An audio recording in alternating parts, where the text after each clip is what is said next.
প্রকৃতি মধুর দেহ পূর্ণ লাবণ্য গেহ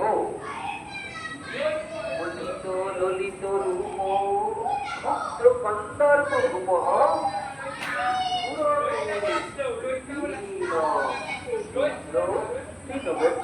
চন্দ্র। অর্থাৎ এর মানে এই সমস্ত ওনার মধ্যে 8 বছরের বাচ্চার মধ্যে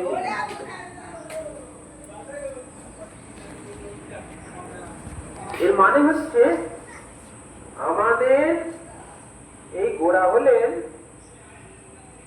আমাদের এই গোড়া মহাপ্রভু।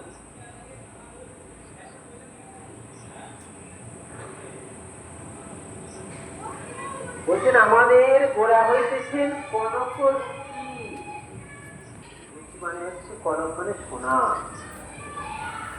তাই বলছে কনক গোড়া মানে সবার মনকে চুরি করে নেন আমাদের এই দিক দিয়ে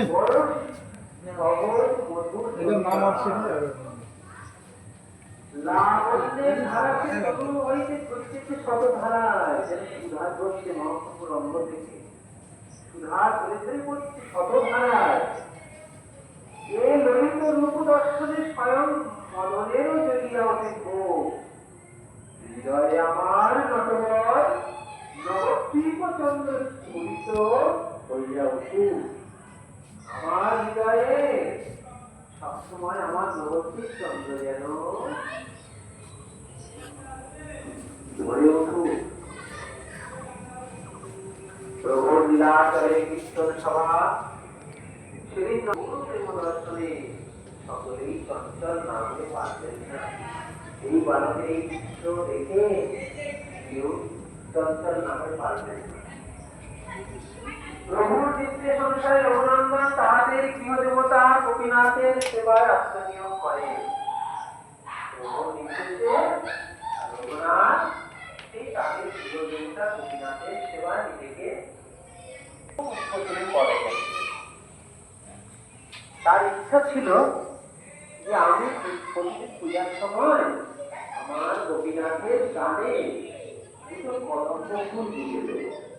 এটা হচ্ছে ওনার মনের ইচ্ছা যে গানে কদম্ব ফুল কেন কুণ্ডল যেমন করে বলে ওনার ইচ্ছা যে ভগবানের গানে যেন দুটি এটা ওনার একটা ইচ্ছা। কথিত আছে ঠাকুর তাহারেই